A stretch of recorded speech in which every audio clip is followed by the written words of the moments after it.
Hi, and welcome to Art Alab, a podcast dedicated to conversations on visual culture with me, Kamayani. On today's episode, we have with us Prabhakar Pazpute, one of India's most prolific young artists, widely exhibited and internationally acclaimed. He is one of the youngest artists ever to have a solo exhibition at the National Gallery of Modern Art.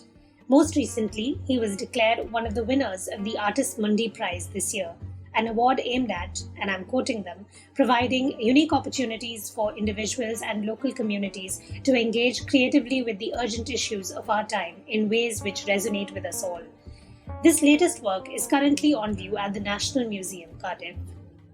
Hailing from the coalfields of Chandrapur district, eastern Maharashtra, Prabhakar is known for his painterly use of charcoal as a representative of coal. In Hindi, the word koila is used to mean both, in large-scale and site-specific formats like murals and animation. But there's been a change in his practice over the past couple years, with more oil works, colours, and the form that he actually specialised in at art school, sculpture.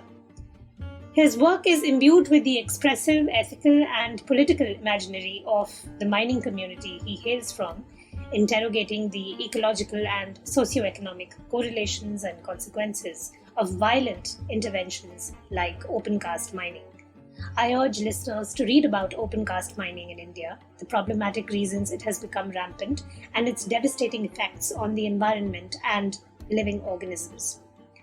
Having worked with mining communities across the world, from Brazil to Poland, Prabhakar's use of fossil fuels from different parts of the earth gestures towards a planetary engagement, while more attenuated in bringing geological material into the white cube. The geoaesthetic aspects of Prabhakar's work can be related to the land art canon exemplified by artists like Robert Smithson.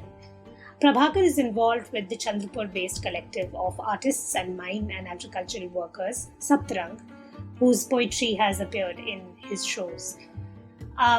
So I first met Prabhakar a decade ago at his debut solo, Canary in a Coal Mine, at the Clark House Initiative in Colaba, Mumbai. To fill listeners in, Clark House is a curatorial initiative that was started by Sumesh Sharma and Zasha Kola in 2010. Prabhakar is now based in Pune, which is where he spoke to Art Alab from. In fact, when I reached out to him, he remembered that one meeting from 10 years ago, which shows that he has a pretty incredible memory. In fact, memory is something that we talk about in this episode, human and terrestrial. Now let me introduce you to him. Prabhakar Pazpute works in an array of mediums and materials, including drawing, light, stop-motion animation, sound, and sculptural forms. His use of charcoal has a direct connection to his subject matter and familial roots, coal mines and coal miners. He received his bachelor's in fine arts in sculpture from Indira Kala Sangeet University, Khairagarh, Chhattisgarh, and his MFA from Maharaja Sayaji Rao University of Baroda, or MSU, as we know. He has exhibited extensively with solo shows at the Clark House Initiative, Mumbai, Experimenter, Kolkata, National Gallery of Modern Art, Mumbai, Asilo Via Porpora, Milan, and Glasgow School of Art.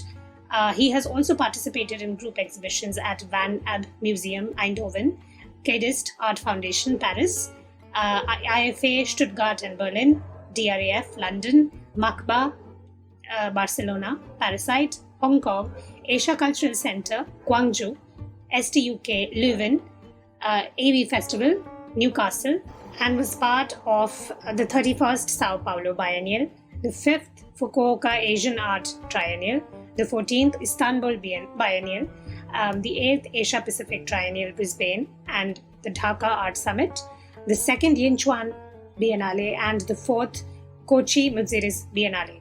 Prabhakar Pazpute is represented by Experimenter, Kolkata. On today's episode, we discuss the highlights of his decade-long practice, including recent shifts in it, some of them a result of the coronavirus pandemic, his formative years as a young artist at the Clark House Collective, how the aesthetic mode he has adopted captures the political and ecological aspects of mining in the era of extractive capitalism that's couched in a developmentalist rhetoric. We also talk about the frequent comparisons with William Kentridge, how contemporary artists grapple with history under antagonistic regimes, and the value of artistic practice that is collective. Welcome to the show Prabhakar. Art lab पर आने के लिए आपने वक्त निकाला अपने busy schedule में से, तो उसके लिए बहुत बहुत शुक्रिया आपका। धन्यवाद कामायनी, इट्स अ प्लेजर। मैं खुश हूँ कि ये अपॉर्चुनिटी मिली मुझे आपके साथ बात करने की। Before we continue, I'd like to let our listeners know how to access the material accompanying our conversation. To view the images and other material being referenced and discussed in the episode, click on the link in the show notes to access the guide. You can also find the link to the guide for each episode in our Instagram captions and tweets. The following interview has been conducted in Hindi. Listeners can access a complete time-stamped English language transcript by clicking on the link in the episode show notes. सबसे पहले तो मैं आपको मुबारकबाद देना चाहती हूँ artist मंडी prize के लिए। Congratulations. Thank you. मुझे लगा हम वहीं से शुरू कर सकते हैं क्योंकि वो आपका सबसे नया काम है। जो आर्टिस्ट मंडी प्राइज के अंतर्गत आपकी एग्जीबिशन है नेशनल म्यूजियम कार्डिफ में, वो पहली नजर में आपके पुराने काम से काफी अलग लगती है। ये काम बहुत रंगीन है। हाँ। जबकि आपने इससे पहले ज्यादातर मोनोक्रोमैटिक यानी ब्लैक एंड व्हाइट वर्क्स बनाए हैं, खास करके क्योंकि आपका माध्यम कोयला रहा है। तो इतना सब रंग बिरंगा काम आपके नाम से जुड़ा हुआ देखने पर मैं थोड़ी आश्चर्यचकित जरूर हुई। साथ ही कुछ काम का जो स्केल है वो छोटा है और आप अपने म्यूरल्स और लार्ज स्केल इंस्टॉलेशंस के लिए जाने जाते हैं। लेकिन पिछले 2-3 साल में आपके काम का रुख कुछ बदला भी है। एक्सपेरिमेंटल में जो आपकी पिछली एग्जीबिशन थी बीनीथ द पैल्पेबल, उसमें भी ये थोड़ा झलका था ये बदलाव, और वहां से कुछ काम शायद कार्डिफ में मौजूद है। तो इस बदलाव के बारे में हमारे जो लिसनर्स हैं, हमारे जो श्रोता हैं, उन्हें थोड़ा बताएं। मतलब सबसे पहले कहूँगा कि ये जो बदलाव जो दिख रहा है अभी, मतलब ये एक बहुत बड़ी प्रोसेस से आया हुआ है, जहाँ मतलब जिसके कई सारे चीज़ें जुड़ी हुई है उसमें। और कलर्स का जो ये है, क्योंकि शुरू के मेरे कई काम ऐसे ब्लैक एंड व्हाइट, चारकोल और एक प्रोसेस में थे। एक तरह से इफेमेरल क्वालिटी भी थी उन कामों में, और एक स्टैग्नेंट ऐसा एक फील था, मतलब इंस्टेंट किया हुआ या फिर।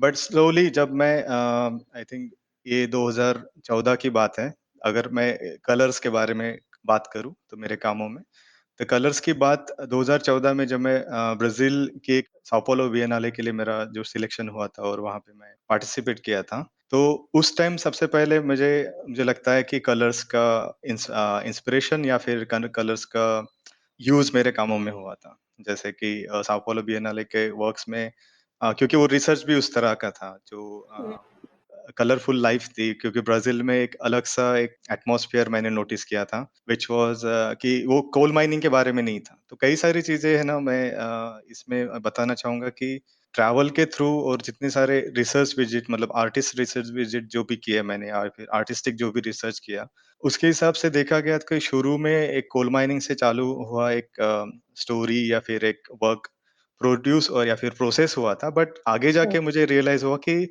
इसकी कई सारी चीज़ें हैं, मतलब कई सारे एलिमेंट्स जो हैं जो माइनिंग से रिलेटेड है, बट काफ़ी, जैसे गोल्ड माइनिंग का एग्ज़ाम्पल लिया जाए, या फिर सॉल्ट माइनिंग का एग्ज़ाम्पल लिया जाए, या फिर आयरन माइनिंग का एग्ज़ाम्पल, या कॉपर माइनिंग का एग्ज़ाम्पल लिया जाए, तो कई सारे कलर्स और कलरफुल चीज़ें मैंने नोटिस की। बट वो बैक इन द माइंड मेरे दिमाग में थी। तो 2014 में थोड़ा-सा एक कलर का एक आया था। उसके बाद 15-16 में थोड़ा-थोड़ा मतलब कलर्स आने लगे, और मेरे कलर्स भी काफ़ी स्पेसिफिक थे। मतलब मेरे काम के जो कलर्स आप नोटिस करेंगे, ये एकदम कलरफुल भी नहीं है, बट अभी रिसेंटली काफ़ी आपने जो नोटिस किया वो सही है कि कई सारे कलर्स मैं यूज़ कर रहा हूँ अभी काम में। बट इनिशियली बहुत स्पेसिफिक थे, जैसे ब्लू कलर था। ब्लू कलर एक सिंबल या फिर पॉइज़नस जो केमिकल रिएक्शंस होते हैं उसको रिलेटेड मैंने किया था। जैसे येलो कलर एक कहीं न कहीं एक होप दिखा रहा है, क्योंकि लाइट्स का भी यूज़ होता था अंडरग्राउंड माइनिंग्स में, तो येलो। और ऐसे कई सारे कलर्स, ब्राउन कलर्स भी है जो सॉइल का, और सॉइल भी यूज़ किया है मैंने। कई बार मैं एक्रिलिक कलर्स यूज़ करता हूँ। तो कलर्स का एक मुझे लगता है कई तरह से एक रिलेशन रहा है मेरे काम में। But back in the mind वो उस तरह से एक्सप्रेस नहीं किया था मैं। तो चारकोल के साथ ऐसे होता था कि मुझे इंस्टेंट करना है। तो उसने छोटे टाइम पीरियड में आप इंस्टेंट एक इम्पैक्ट देने वाला अगर काम करना है या फिर एक्सप्रेसिव करना है, तो मेरा कमांड जो है चारकोल के ऊपर काफ़ी अच्छा था। हुँ, हुँ। तो उस तरह से मैंने एक्सप्लोर किया लार्ज स्केल वर्क्स और वो ईज़ी भी होते थे मेरे लिए क्योंकि कई बार ऐसा होता था कि प्री प्लान नहीं होता था काम। हुँ, जैसे अगर साओ पाउलो का ही एग्ज़ाम्पल लिया जाए या फिर हुँ, इस्तांबुल बिएनाले का एग्ज़ाम्पल लिया जाए या हुँ, फिर अ, यहाँ का ब्रिस्बेन में एपीटी एशिया पैसिफिक ट्रिएनाले में जो किया था मैंने, तो कई सारी चीज़ें हुँ, प्लान नहीं थी। तो क्या होता था कि वहाँ जाके कई बार वो एक टाइम मिलता था मुझे, एक एक्सपीरियंस मिलता था वहाँ जाने के बाद रिसर्च करने का या फिर बात करने का। और जो आपने पूछा कि छोटे कामों का भी ज़िक्र हुँ, किया था। कई सारे जो काम हैं मेरे, वो इफ़ेमेरल थे मतलब एक स्पेसिफिक टाइम पीरियड के लिए जिए हैं या फिर एक स्पेसिफिक टाइम पीरियड के लिए, मंथ्स के लिए, ईयर के लिए वो रहे हैं। तो उसमें क्या हुआ था, वो प्रोसेस में मेरा स्टूडियो भी उस टाइम कोई स्टेबल स्टूडियो नहीं था, कोई एक जगह पे नहीं था। हम मुंबई में थे तब और ऐसा कुछ स्पेस मैंने क्रिएट भी नहीं किया था स्टूडियो जैसा।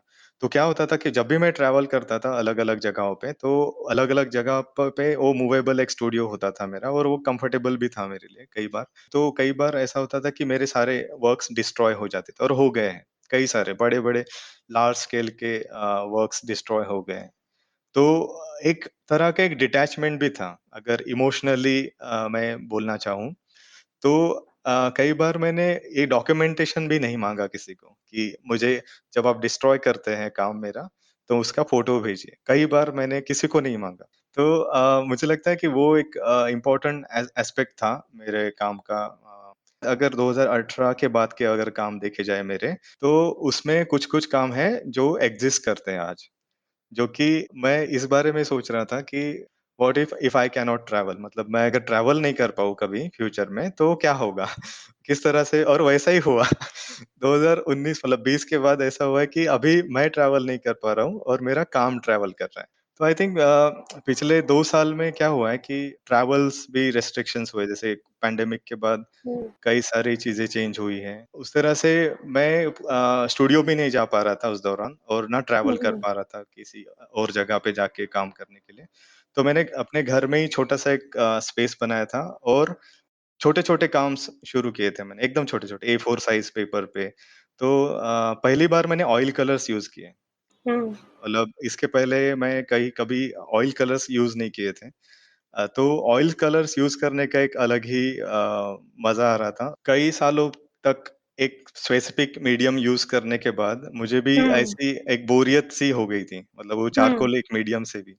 क्योंकि मैं कई बार अपने काम के बारे में क्रिटिकली सोच भी रखता हूँ। तो उस तरह से मैंने ऑयल कलर्स पहली बार यूज़ करना चालू किया और मुझे लगा कि एक मीडियम की एक अलग क्वालिटी है, अलग इम्पैक्ट है इस तो आई थिंक इस तो एक मिनरल से सॉरी एक फॉसिल फ्यूल यानी कोल जिसे आप चारकोल के ज़रिए सिंबलाइज़ करते हैं, उससे दूसरे फॉसिल फ्यूल यानी तेल की तरफ आपने प्रैक्टिस मोड़ी ऐसे कह सकते हैं। हाँ, अगर कॉन्सेप्चुअल तरीके से अगर देखा जाए, तो उस तरह से हम चीज़ें जोड़ सकते हैं। मतलब कि जैसे चारकोल का भी एक मैं कॉलेज में जब यूज़ करता था, तो उसका डायरेक्ट इंटरप्रिटेशन जो है, जब मैं कोल माइनिंग के बारे में काम करने लगा, तब डायरेक्ट उसका इम्प्रेशन या फिर कनेक्शन जुड़ा। तो उस हिसाब से ऑयल का भी मुझे लगता है कहीं न कहीं उसका कनेक्शन हम मतलब कॉन्सेप्चुअली जुड़ ही सकता है उसका। बट मेरे लिए वो एज़ एन मीडियम चारकोल को मैं एक पाउडर की तरह या एक इस तरह से नहीं यूज़ करता अभी। मैं कंप्लीटली उसको पानी के साथ वाटर कलर की तरह इवन वॉल्स का जो है, जैसे गैलरी वॉल्स होती है, तो कई बार जैसे एक्सपेरिमेंटर में भी आपने नोटिस किया सोलो एग्ज़िबिशन में लास्ट ईयर जी। के जिसमें मेरा मुझे एक अलग तरह का स्पेस क्रिएट करना शुरू से पसंद है। तो जो गैलरी स्पेस हो कंप्लीटली ट्रांसफ़ॉर्म करना है, साइट स्पेसिफिक एलिमेंट्स यूज़ करने हैं, काम को जस्टिफ़ाई भी आई थिंक जस्टिस मिलता है उस तरह से अगर देखा जाए तो। बट मटेरियल के हिसाब से मुझे लगता है कि वो ट्रांसफ़ॉर्मेशन बहुत इम्पोर्टेंट है। बहुत ज़्यादा इम्पोर्टेंट है क्योंकि मुझे लगता है एक ही चीज़ मैं शायद रिपीट नहीं कर सकता। मैंने की भी है पहले मतलब कई सारे इमेजेस रिपिटेशन हुए हैं, कई सारे प्रोसेस भी रिपीट हुई है। बट मैंने जैसे कहा कि मैं इस चीज़ के बारे में काफ़ी सोचता हूँ। मुझे लगता है कि वो सोच रखना एक बहुत इम्पोर्टेंट है कि आप किस तरह से रिवर्स सोचते हैं अपने प्रोसेस में और आपके काम के बारे में।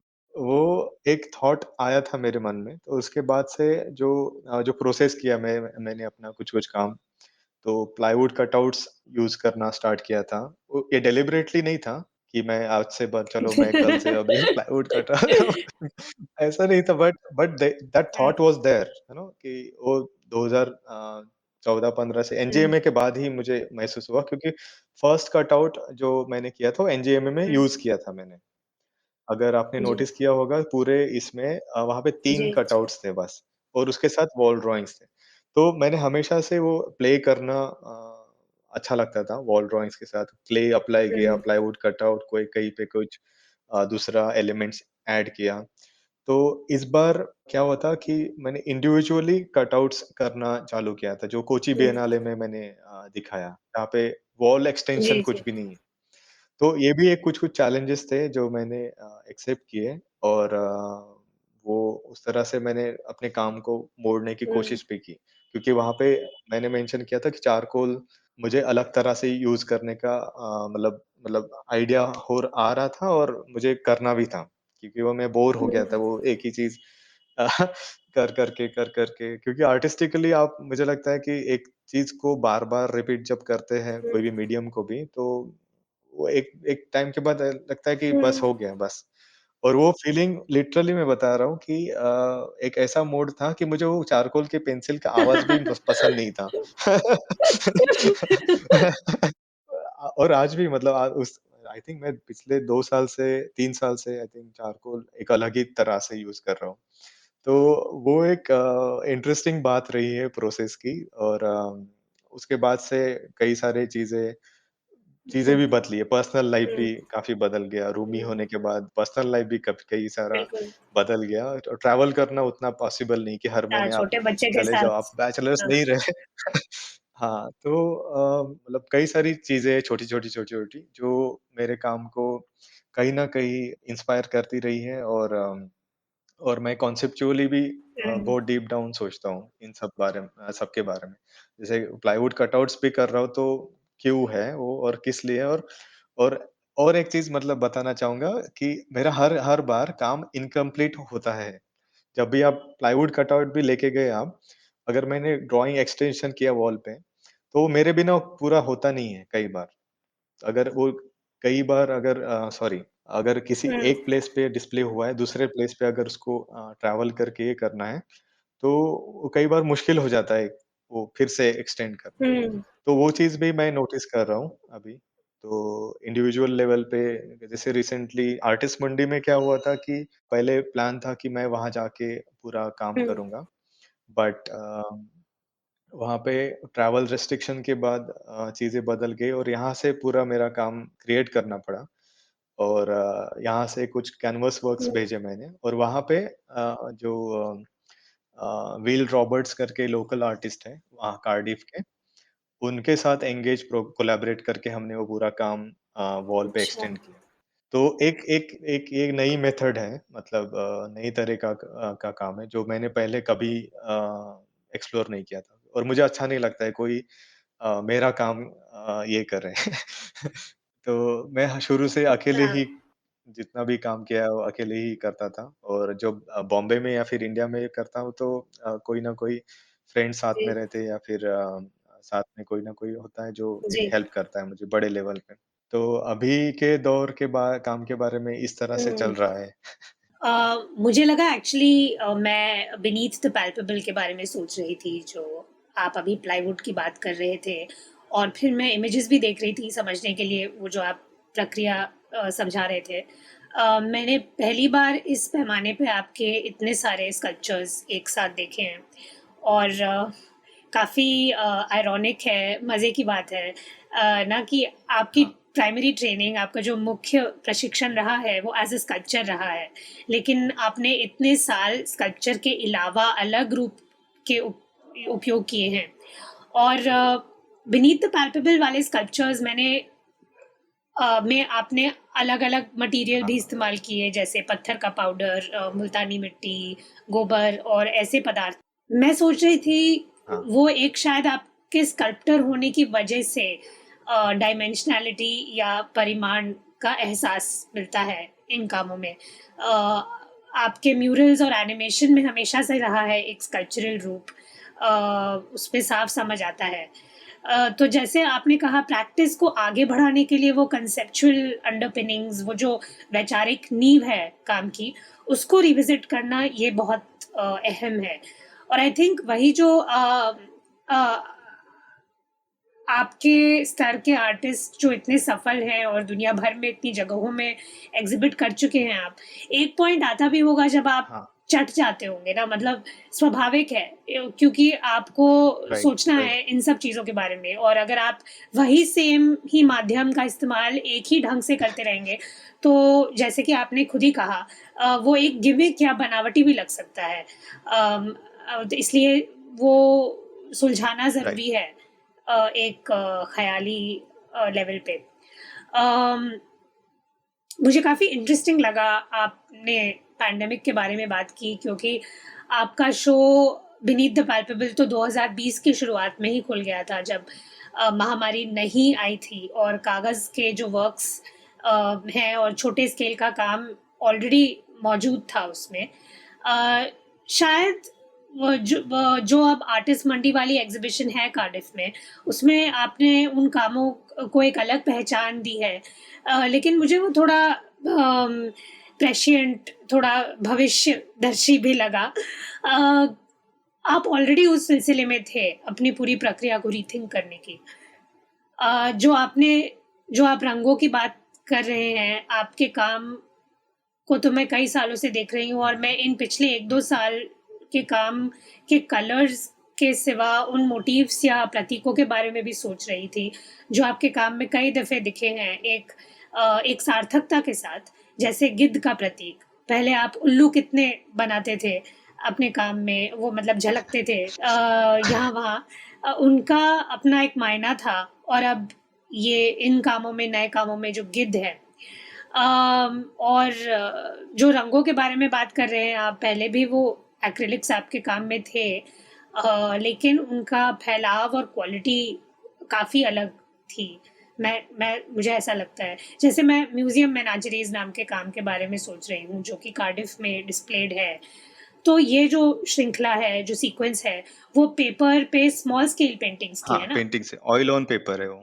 अच्छा, ऑयल ऑन पेपर, जी। हाँ, हाँ, जो आप भी अभी बात कर रहे थे, तो उसके काफ़ी सररियलिस्टिक पहलू लगे, और कलर पैलेट और रंगों का जो संतुलन और तीव्रता, इंटेंसिटी है, वो मुझे काफ़ी अलग लगा पहले के काम से।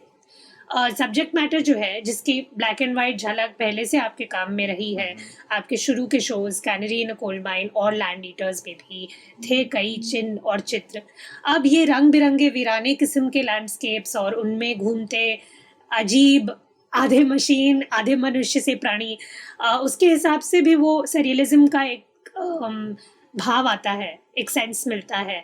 और देखा जाए तो चाहे साल्वादोर दाली हैं, चाहे ईव टोंग हैं, चाहे रेमेडियोस वारो हैं, उनके काम की बहुत झलक लगी मुझे, ऐसा उनका काम अ, याद आया आप इन वर्क्स को देख के।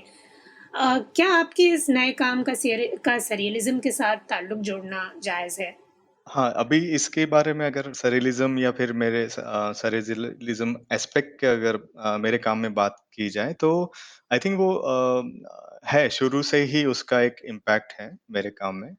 और बट अभी मैं उसको एक अलग तरह से आई थिंक देखता हूँ कि वो किस तरह का वो सररियलिज़्म है या कोई और तरह का कुछ एस्पेक्ट हम या फिर कोई किसी और तरह का एंगेजमेंट हम बोल सकते हैं उसको।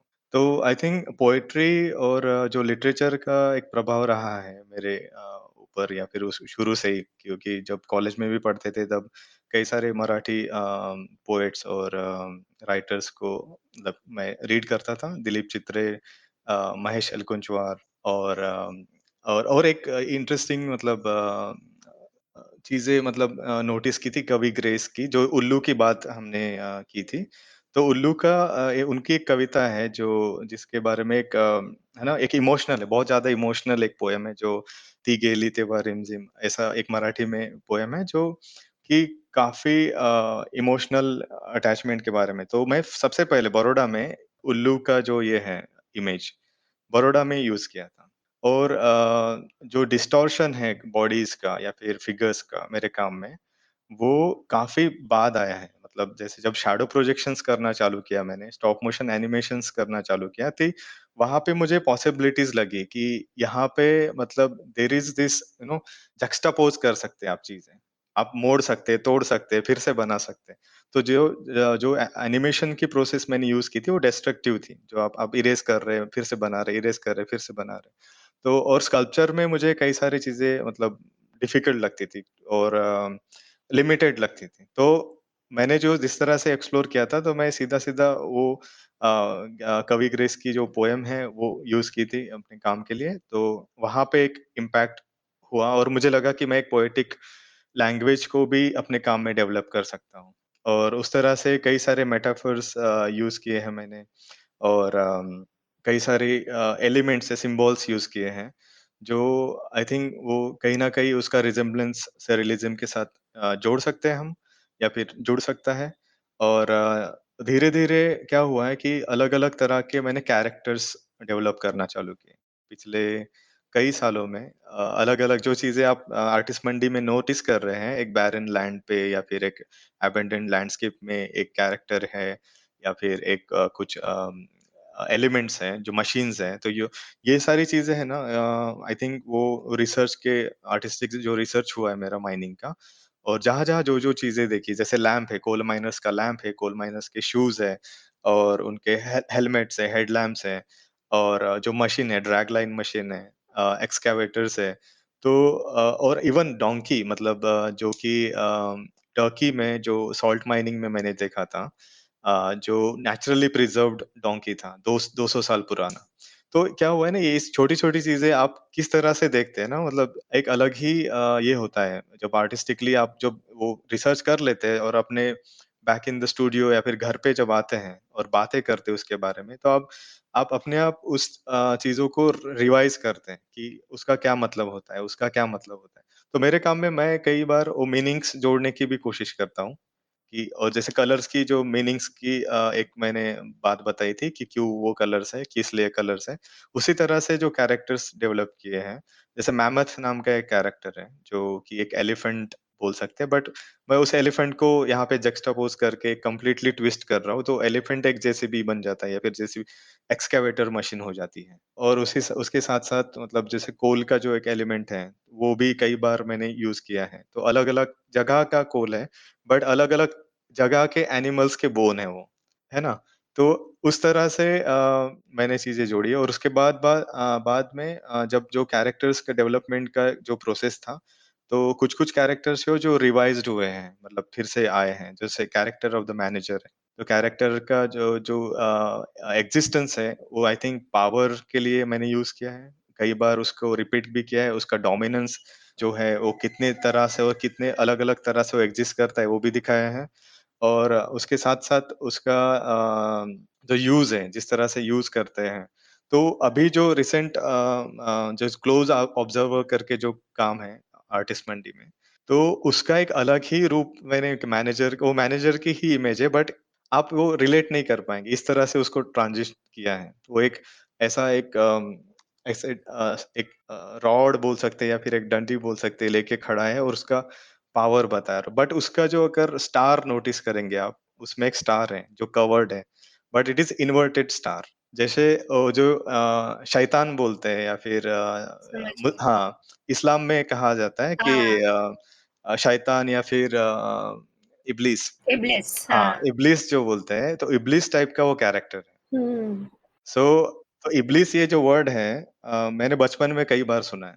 तो मैंने कभी वो नोटिस नहीं किया, कभी वो रिलेट नहीं किया उस तरह से कि ये इब्लीस जैसा कर रहा है। तो इब्लीस जैसा मतलब क्या होता है? तो आज मैं जब वो चीज़ें रिलेट करता हूँ, तो मुझे लगता है कि वो बहुत इंटरेस्टिंगली वो ट्रांज़िशन हुआ है, वो मैनेजर के इमेज का।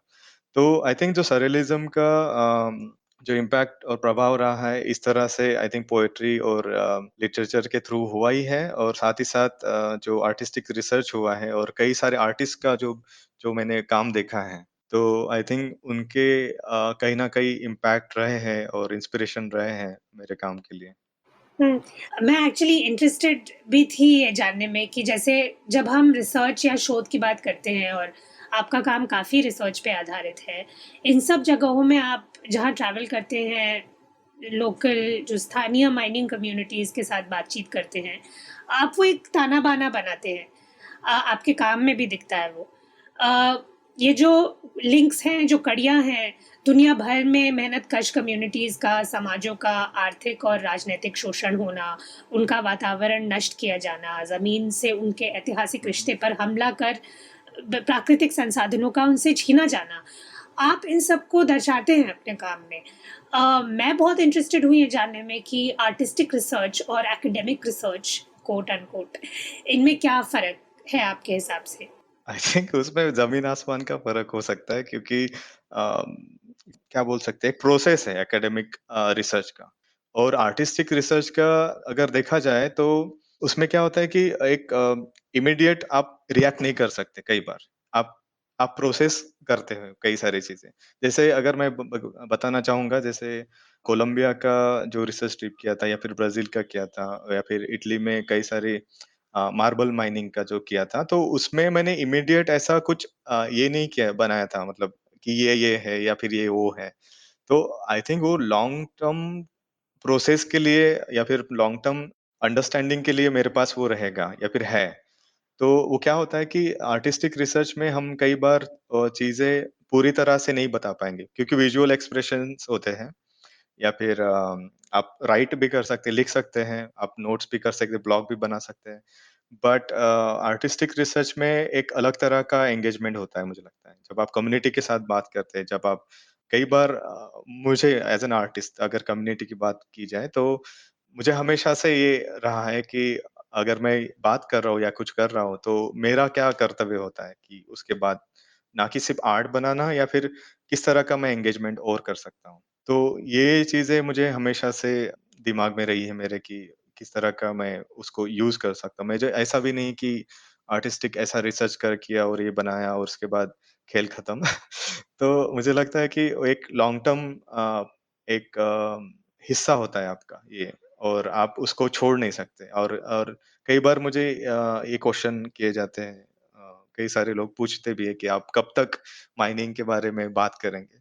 या फिर आप कब तक माइनिंग के बारे में काम करेंगे? तो मुझे लगता है कि इसका मेरे पास कोई जवाब नहीं है अभी तक कि मैं कब तक जीऊँगा ये मुझे खुद पता नहीं। मुझे लगता है कि मुझे मेरे पास वजह है वो करने की। रिसर्च क्या करता है आपके काम को क्योंकि रिसर्च कई बार आपके काम को वो एक अलग तरह का मोड़ देता है। कि जैसे मुझे कई बार लगता है जो स्टूडियो बेस्ड प्रैक्टिस होती है और रिसर्च बेस्ड प्रैक्टिस होती है, इसमें क्या अंतर होता है? मुझे लगता है कि जो एंगेजमेंट और जो इन्वॉल्वमेंट लेके जब आप काम करते हैं आउटसाइड ऑफ योर स्टूडियो, वो आप स्टूडियो में बैठ के फुल टाइम स्टूडियो में बैठ के आप नहीं कर सकते। मुझे लगता है कहीं न कहीं वो डिटैच हो जाता है या फिर वो चीज़ें हमें मिल नहीं पाती जो एंगेज्ड होके या फिर साथ में रह के काम करके, कलेक्टिवली भी अगर बोला जाए तो उस हिसाब से। ये एकेडमिक स्कॉलरशिप में भी पुराना और महत्वपूर्ण वाद-विवाद का मुद्दा रहा है और अब तक है। ये प्रश्न कि हम किस तरह लोगों के जीवन पर अध्ययन करते हैं, उनके साथ शामिल होके या फिर हो सकता है असमान दृष्टि से ही एक अनइक्वल गेज़ ही अ, उन पे डालते हैं, खुद को एकदम अलग रख के शायद, ऊपर रख के उन्हें देखते हैं। मेरा मानना है आर्ट में तरकीबें हैं जिनसे कि आप जहाँ काम करना चाहें, अध्ययन करना चाहें, उनके साथ में, बगल में, साइड पे रह के कर सकते हैं। ऊपर से नीचे वाली दृष्टिकोण के बजाय। तो आप साथ में रह के आई लेवल पे देख पा रहे होते हैं I think as an artist वो एक संभावना रहती है। हाँ, आई थिंक उस तरह से कह सकते हैं क्योंकि कई बार वो अगर हमने दायरे बना के रखे तो हम उस चीज़ों को समझ भी नहीं पाएँगे और जो रिसर्च बोलते हैं आप जिस चीज़ को, हुँ, रिसर्च क्या होता है? रिसर्च आप जब जाते हैं, वो आप चीज़ें इकट्ठा करते हैं, राइट? आप वो नोटिस करते हैं चीज़ें कि ये है, ये ऐसा है, वो वैसा है, यहाँ पे ये जो बदलाव और आपको वो करने के बाद एक आप चैन से नहीं बैठ सकते। जब आपको पता चलता है कि ये भाई ये जो चीज़ है ये बहुत ही गलत है या फिर ये सही नहीं हो रही है या फिर ये जो तरीका चल रहा है गवर्नमेंट का या फिर किसी भी कंपनी का, प्राइवेट कंपनी हो या फिर इंसानों का भी मतलब जो ह्यूमन्स है, जो उनका भी देखा जाए तो कई सारे उथल-पुथल तो चल ही रहे हैं लाइफ में अभी भी। हुँ, तो मुझे लगता है कि जो इन्वॉल्वमेंट है हमारा जो रिसर्च के साथ या फिर जो कम्युनिटी बेस्ड प्रोसेस जो होती है, कई सारे आर्टिस्ट लोग आज इन्वॉल्व होके उस तरह से काम कर रहे हैं। तो मुझे लगता है कि वो एक तरीका है आज के डेट में आर्ट को भी शामिल करना इस तरह से, ना कि जब एक स्पेसिफिक एक कोने में या फिर एक जगह पे किया जाए। क्योंकि वो आज ऐसी चीज़ें हैं ना कि आप कहीं पे भी बैठ के कहीं किसी भी इंसान से जुड़ सकते हैं। तो आज ये दायरे हुँ। भी मिट चुके हैं, जो पहले जो फ़िज़िकल दायरे थे, आज डिजिटल कनेक्शंस हैं लोगों के। तो उस तरह से अगर देखा जाए तो आज कई सारी चीज़ें हो रही हैं जो बट अभी आगे किस तरह से ये डेवलप होगा ये हमें भी नहीं पता है। हुँ। मुझे आपकी बातों से ये भी लगा कि जब हम आर्ट की नीतियों या स्ट्रैटेजीज़ के बारे में सोचते हैं तो मैं कई बार अपने काम के बारे में ऐसा सोचती हूँ। जैसे मैं भी अलग-अलग जॉनर्स में, शैलियों में लिखती हूँ, तो मैं ये सोचती हूँ कि जर्नलिज़्म यानी पत्रकारिता की बात करें हम, तो वो एक तरह की सच्चाई को स्पष्ट करता है और कविता उदाहरण के तौर पे एक अलग किस्म की सच्चाई को स्पष्ट करती है और इनमें क्या फ़र्क है? मैं काफ़ी सोचती हूँ इस अंतर के बारे में। दोनों भाषा से ही बनते हैं, लेकिन इनकी रचनाएँ एकदम अलग भी होती हैं। हालाँकि दोनों का उद्देश्य कह सकते हैं कि एक किस्म की सच्चाई को लोगों के सामने लाना है। अम, आप जो पहले बात कर रहे थे कि आपके काम में भी पोएट्री, कविताओं का प्रभाव रहा है, आपके एग्ज़िबिशन्स में भी कई बार तो एक्सप्लिसिटली काफ़ी प्रत्यक्ष तरीके से दिखा है वो प्रभाव। जैसे कि अम, एनजीएमए में जो आपकी एग्ज़िबिशन थी no it wasn't the locust cloud जो कि चंद्रपुर में सप्तरंग कलेक्टिव के कवियों के लेख, उनकी भाषा भी आपके चित्रों के साथ वहाँ नुमाइश में थी। तो ये अलग-अलग रूप में जो सत्यता की अभिव्यक्ति होती है, जैसे मैंने पत्रकारिता और कविता का उदाहरण दिया। तो ये मुझे जनरली काफ़ी इंटरेस्टिंग सवाल लगता है, इसलिए भी मैंने आपसे रिसर्च के संदर्भ में भी थोड़ा अलग ढंग से पूछा है ये। एनजीएमए वाले शो पे मैं थोड़ा और गौर करना चाहूँगी। आर्ट इंडिया मैगज़ीन में उस पर हाँ, लज्जा शाह का हाँ। रिव्यू वैसे तो बहुत प्रशंसात्मक था, लेकिन उन्होंने एक बात कही जिस पर उस वक़्त भी मैंने ध्यान दिया था। उन्होंने तुलना की आपके एनजीएमए शो की आपके सबसे पहले सोलो कैनरी इन अ कोल माइन से। तो रिव्यू में एक बात कही गई कि कैनरी इन अ कोल माइन का बहुत इमर्सिव बहुत मग्न कर देने वाला वातावरण था, जहाँ अंधेरे कमरे में जाके एक टॉर्च के ज़रिए देखना पड़ रहा था और मैंने खुद भी देखा था वो शो जब खुला था और शैडो प्ले का इस्तेमाल जो आपने किया था, उसका अनुभव भी कर पाना बहुत एटमॉस्फेरिक माहौल में होने जैसा था।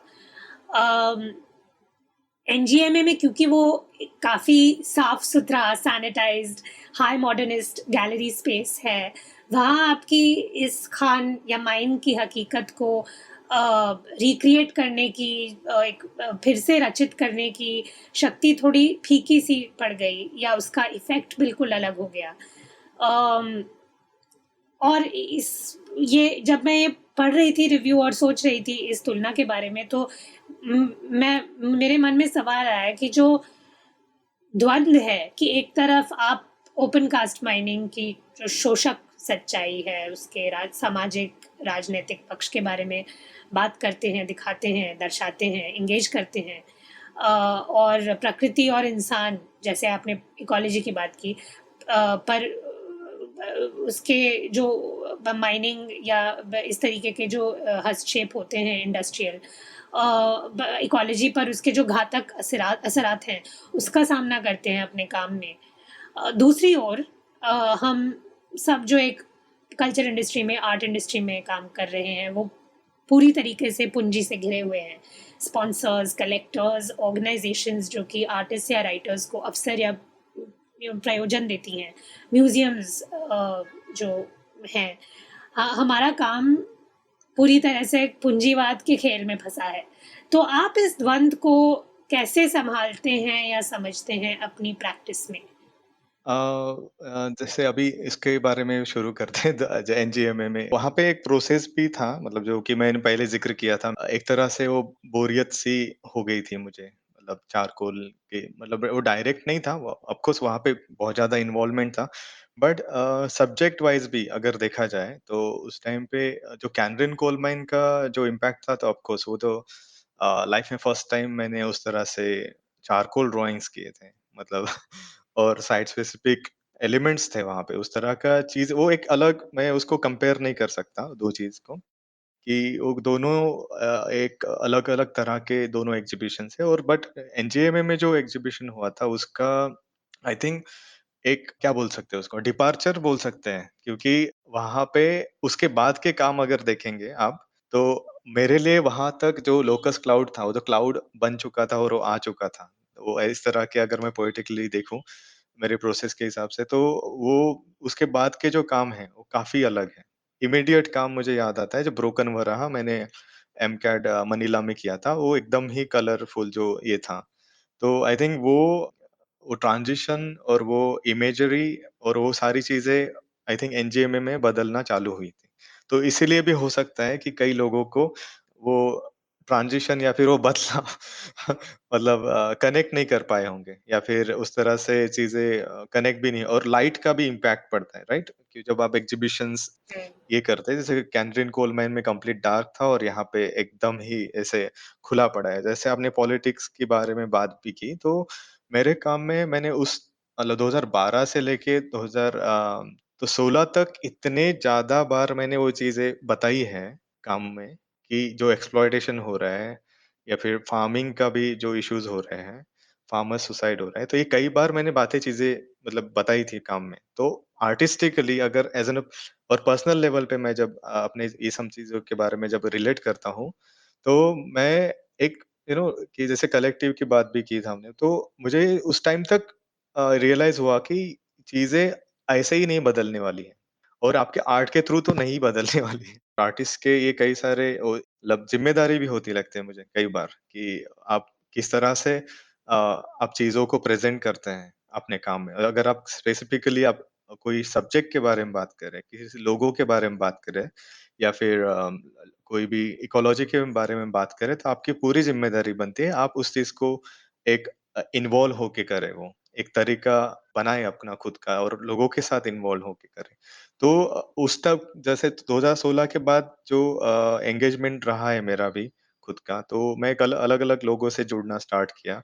क्या हो सकता है, क्या पॉसिबल है? और उसके बाद जो मैंने जो रिसर्च किए थे, जो आर्टिस्टिक रिसर्च, उसमें मैंने ज़्यादा से ज़्यादा ज़िक्र किया था कि ओपन पिट माइनिंग, जो ओपन पिट माइनिंग है, जो अबैंडन्ड माइनिंग है स्पेशली। अ, उस एग्ज़िबिशन में उरामिली प्रोजेक्ट ने भी एक डॉक्यूमेंट्री बनाई थी, जो हमारे गाँव में जाके उन्होंने सॉन्ग्स रिकॉर्ड किए थे और जो लैंडस्केप रिकॉर्ड किया था। तो मेरे जो क्वेश्चन्स मैंने जो एनजीएमए में भी रेज़ किए थे, वो अबैंडन्ड माइनिंग के बारे में थे। तो वो चीज़ें मुझे लग रहा था कि ये तो ऐसे बोलने से बदलेगी ही नहीं या या फिर मतलब यूरोप में मैंने देखे हुए एग्ज़ाम्पल्स जो अबैंडन्ड माइनिंग को आप रिस्टोर कर रहे हैं। जैसे माइनिंग जब खत्म हो जाती है, जब कोयला खत्म हो जाता है, इस गवर्नमेंट या कंपनी का जो ये फ़र्ज़ होता है या फिर ये कानूनी नियम है कि आप उस पूरे लैंड को सरफेस सॉइल के साथ रिस्टोर करें।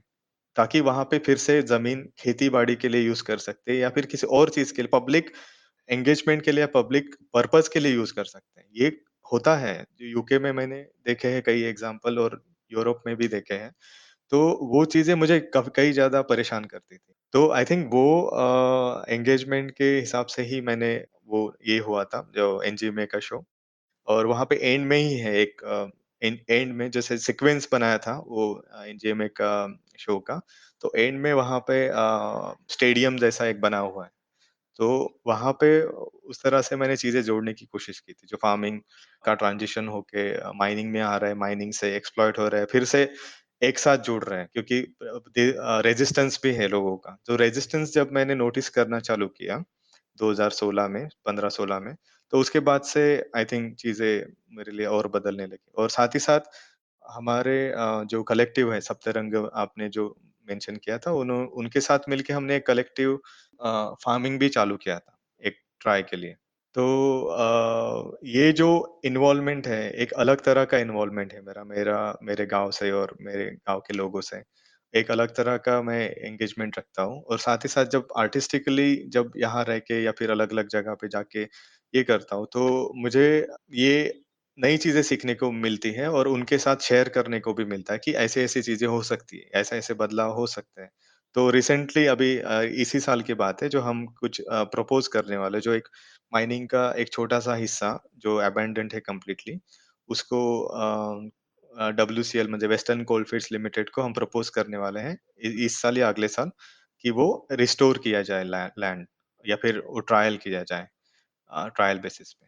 तो इस तरह से आई थिंक मैं अभी अभी के एंगेजमेंट या फिर एनजीएमए के बाद के अगर कनेक्शन देखे जाए तो इस तरह से मैंने खुद को क्वेश्चंस करना चालू किया था। हुँ, मैं खुद भी आई थिंक हम सब कल्चर वर्कर्स बहुत इम्प्लिकेटेड फ़ील करते हैं, मिले हुए फ़ील करते हैं इन सब सवालों में। जिस अर्थव्यवस्था में हम श्रम कर रहे हैं, उसमें एथिकल एम्प्लॉयमेंट हुँ, तो हुँ। नहीं होगा, है ना? हाँ, नहीं होगा, बिल्कुल। अम, राइट, चलिए इस विषय को एस्थेटिक्स की तरफ मोड़ते हैं ज़रा।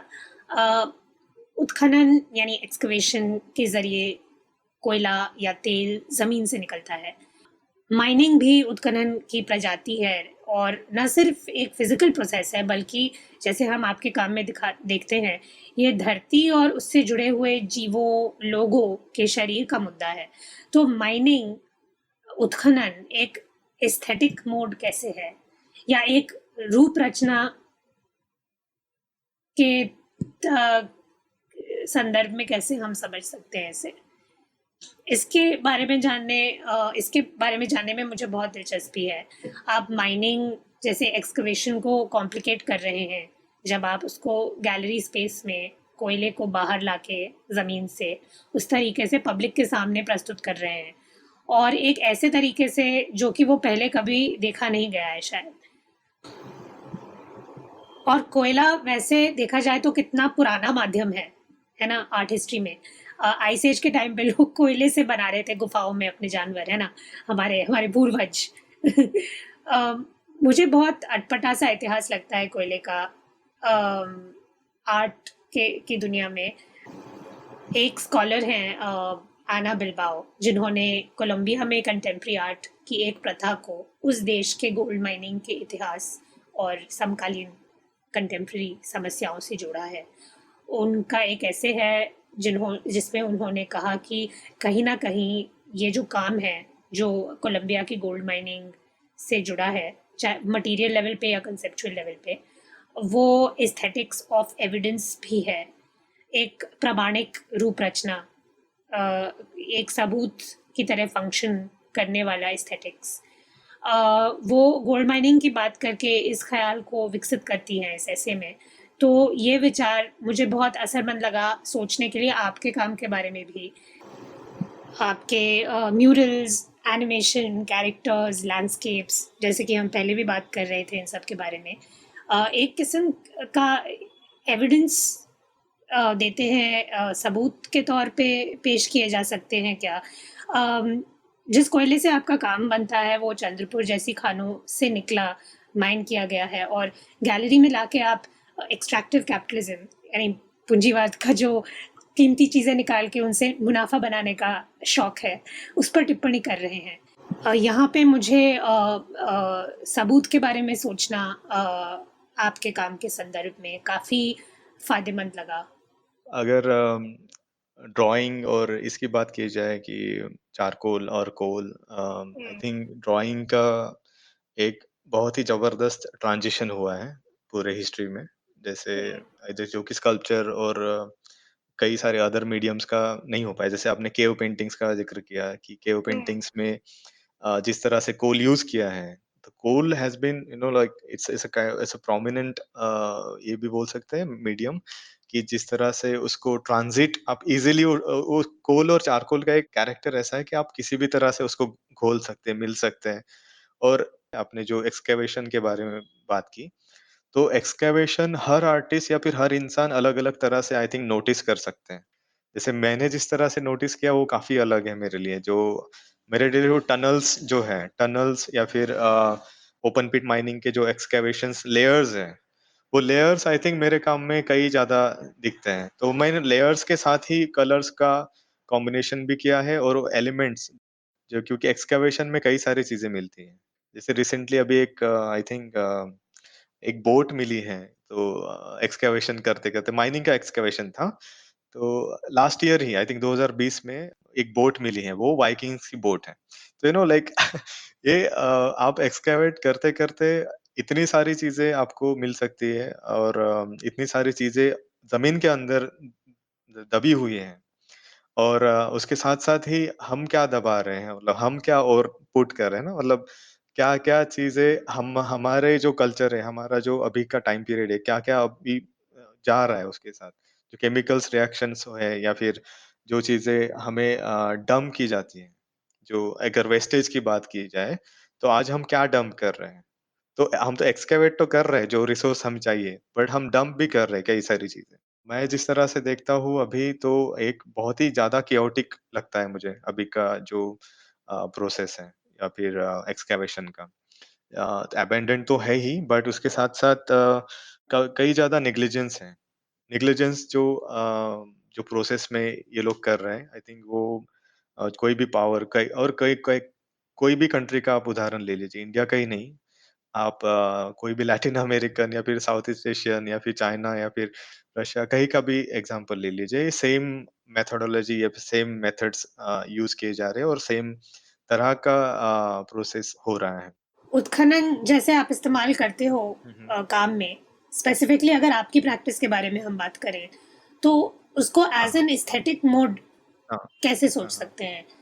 अम, हाँ, ऐसे देश में काम बनाना जहाँ असलियत को हाँ। दफनाने की हाँ, हाँ। मशीनरी लगी पड़ी है ना? आपके मटेरियल्स और मेथड्स को एक अ, मेटाफोरिकल या अलंकारिक अर्थ दिया जा सकता है। एक्सट्रैक्टिव कैपिटलिज्म का ताल्लुक फासीवाद के साथ हम ऐसे स्थापित कर सकते हैं कि दोनों हमला करने की नीतियाँ हाँ, हैं। हाँ। एक हाँ, कुदरत और इंसानों के नाजुक गठबंधन पर और दूसरे इंसानों के बीच के रिश्तों पर। जब आर्ट की सतह पर ये गहरे पदार्थ लाके आप रखते हो, गैलरी जैसी एलीट जगह में कोयले की खान और वहाँ के मजदूरों की छवियों के थ्रू उनकी कल्पना और उनकी मजबूरी लाते हो, तो इस ताल्लुकात का खुलासा हो रहा है, ऐसा प्रतीत होता है। क्या आपको लगता है, अगर मैं इस तरह से पूछूं सवाल, कि ये जो एविडेंस वाली हमने बात की, ये जो हमने पहले इंटरप्रिटेशन को डिस्कस किया आपके काम का, वो क्या लागू होती है? हाँ, मतलब कई बार एविडेंस वाला आप किस तरह से देखते हैं वो इम्पोर्टेंट है, क्योंकि एविडेंस तो कई सारे मिल सकते हैं और मिलते रहते हैं, कई कई ज़्यादा। ये तो मेजर रिसोर्सेस है, कोल हो गया, कॉपर हो गया, बट उसके साथ-साथ रेयर अर्थ एलिमेंट्स भी हैं, जो कि आप मतलब इमेजिन नहीं कर सकते उसके डिपॉज़िट्स कितने सारे कितनी कंट्रीज़ में हैं। जैसे चाइना में 93% आई थिंक वो डिपॉज़िट्स हैं। तो आई थिंक ये जो एविडेंस है उसका मैं मेरे काम के में अगर देखा जाए तो मैं एक अलग तरह से यूज़ करता हूँ आई थिंक। तो ह्यूमन बॉडीज़ जो है या फिर मशीन्स के साथ मेरा कई ज़्यादा मेल-जोल मैं करके ये प्रेज़ेंट करता हूँ और साथ ही साथ मैं लेबर के साथ एंगेज करता हूँ। और उसके साथ-साथ अभी जिस तरह से देख रहा हूँ कि वो मेमोरीज़ जो हैं, क्या होती है, जो एविडेंस निकलते हैं, जो प्रीवियस या पास्ट के, जैसे अभी बोट का भी बताया, हम धागे जोड़ते हैं, मिलाते रहते हैं। तो वैसे देखा जाए तो जो एक्सकैवेट करने से ज़्यादा जो अपर लेवल पे, सरफेस लेवल पे जो चीज़ें हैं, जैसे कि जो लाइफ़ है, जो एक कल्चर है, वो भी तो उसके साथ-साथ एक्सकैवेट अलग तरह से हो रहा है। मतलब कल्चर और ट्रेडिशंस कई ज़्यादा मतलब मर्ज हो जा रहे हैं या फिर खत्म हो जा रहे हैं। तो मैं उन सब चीज़ों को आई थिंक ज़्यादा नोटिस कर पा रहा हूँ अभी और उन सब चीज़ों को ज़्यादा मतलब प्रेज़ेंट भी कर पा रहा हूँ। अगर एग्ज़ाम्पल दिया जाए तो कई सारे जो ट्रेडिशंस हैं, जो फार्मिंग के हैं या फिर टूल्स उनका जो रिलेशन रहा है, तो कई सारी चीज़ें ऐसे एक्सकैवेशंस में भी मिलती हैं। तो मुझे एक मेरे पास एक छोटा-सा एक ये है आई थिंक 1984 का एक ऑब्जेक्ट है। वो टिफ़िन बॉक्स है हाँ, टिफ़िन बॉक्स है उस टाइम पीरियड का। तो ब्राज़ील में मुझे मिला था वो। वो मेटल का ही है, आयरन का है but the coated powder coated जो टिफ़िन रहता है उस टाइम का वो मेरे पास एक ऑब्जेक्ट है। बट मैं वो सोचता हूँ हमेशा कि इसका of course there are memories, there are evidences जैसे म्यूज़ियम्स में भी रखी जाती है। जैसे माइनिंग म्यूज़ियम्स का अगर एग्ज़ाम्पल दिया जाए यहाँ पे, तो कई सारे माइनिंग म्यूज़ियम्स में मैंने ये सारी चीज़ें देखी है। वहाँ के कल्चर, वहाँ का किस तरह का था या फिर रहा होगा और उनके ऑब्जेक्ट्स, उनके गेम्स, बच्चों के गेम्स लोगों के गेम्स और ट्रेडिशन अलग-अलग चीज़ें बनाने की, पूरा लाइफ़स्टाइल कई-कई जगह पे देखा है मैंने। तो वो मैं हमेशा अपर ल मतलब below the surface and under the surface इनका आई थिंक मेरे काम में हमेशा से वो डिस्कोर्स रहा है। मैं वो एंगेज करने की या फिर जोड़ने की कोशिश करता हूँ हमेशा कि उनका क्या रिलेशन हो सकता है पास्ट, प्रेज़ेंट और फ्यूचर का। क्योंकि माइनिंग में क्या होता है कि आप before the mining, during the mining, after the mining ये 3 अलग-अलग मुझे लगता है कि एक अलग तरह के टाइम पीरियड ही होते हैं। क्योंकि ड्यूरिंग द माइनिंग आप इमेजिन भी नहीं कर सकते कि यहाँ पे ऐसी कोई चीज़ रही होगी पहले, जब एक्सकैवेट होता है सब कुछ। तो वो ट्रांज़िशन आई थिंक मैं हमेशा से वो नोटिस करता हूँ। आई थिंक काफ़ी इंटरेस्टिंग है आपने समय की भी बात की उस तरीके से, क्योंकि मैं वही सोच रही थी एक्चुअली। अगर देखा जाए तो इस केस में हम कोयले की बात करते हैं तो कार्बन या कोई भी भौतिक एलिमेंट की क्या लाइफ होती है, और हम अपने इंसानी टाइम स्केल पे उसको शायद समझ भी नहीं सकते हैं, ये तो पक्की बात है। अगर हम उसी पदार्थ को एक जियोलॉजिकल टाइम स्केल पे देखें तो समझ में थोड़ा आने लगता है, क्योंकि इन मिनरल्स, फॉसिल फ्यूल्स, इन पदार्थों का जो इतिहास है वो धरती के इतिहास में गढ़ा हुआ है ना। तो हम अगर देखें तो टेम्पोरैलिटी या समय का जो अनुभव है ये कितना अजीब हो सकता है इन मटेरियल्स के साथ कॉन्फ्रंटेशन या सामना करने पर। हम अपने जीवन के पैमाने पे, इंसानी जीवन के पैमाने पे देख रहे हैं कि क्या हो रहा है। इतिहास, याददाश्त, मेमोरी की बात कर रहे हैं। लेकिन अगर पैमाने को दूरबीन से थोड़ा देख के ज़ूम आउट करें और एक जियोलॉजिकल टाइम स्केल पे गौर करें, तो हम करोड़ों साल की धरती की मेमोरी जो है, उसके बारे में सोचने लगते हैं। तो वाक़ई जो एक पैरेलल, एक समांतर समझ में आने लगता है इन अलग-अलग समय के अ, प्रणालियों के बीच। क्योंकि कहीं न कहीं ये कोल या ऑयल, ये सब जो फॉसिल फ्यूल्स और मिनरल्स हैं, ये भी तो धरती की यादें हैं ना। और हमारी यादें शायद एक स्पीसीज़ लेवल पे अगर हम बात करें, एक एंथ्रोपोलॉजिकल लेवल पे, ना केवल एक हिस्टोरिकल मेमोरी के कॉन्टेक्स्ट से, तो हमारी जो एक पैरेलल एग्जिस्टेंस है धरती के साथ, जो एक अस्तित्व है धरती से जुड़ा हुआ, वो थोड़ा और साफ नज़र आने लगता है। हम स्ट्रैटिफाइड, लेयर्ड तरीके से समय को देखने लगते हैं कि उसकी हकीकत क्या है। हाँ, हाँ। Definitely, definitely. आई थिंक उस तरह से मुझे आयरन के बारे में ज़्यादा लगता है कि हमेशा से सोचता हूँ मैं आयरन माइनिंग और आयरन का जो प्रोडक्ट बनता है, क्योंकि वो धरती के मिनरल से बनता है। उस आयरन से मैग्नेट भी बनता है और उसके बाद उसका जब जो जंग लगता है, क्योंकि एक वो बहुत ही इंटरेस्टिंग प्रोसेस होता है कि फिर से धरती में घुल जाता है वो। हाँ, तो वो एक ही मीडियम या फिर मिनरल एलिमेंट लगता है मुझे जो उस तरह से उसका ट्रांज़िशन ऑफ लाइफ नोट कर सकते हैं। आपके काम के संदर्भ में स्पेशली, और आपने जो अभी बात की वेस्टर्न कोलफील्ड्स के बारे में, मैं पढ़ रही थी एक निबंध, जियोग्राफर कैथरीन यूसुफ हैं उनका। पढ़ के मैं सुनाती हूँ आपको एक भाग। As extractive predation involves the transfer of energy, it is the means by which racist, hetero-reproductive violence is maintained, governed, and regulated. Geology does not merely map the earth, it changes it. The mine is emblematic of that exchange and the conditions of those relations as hierarchical.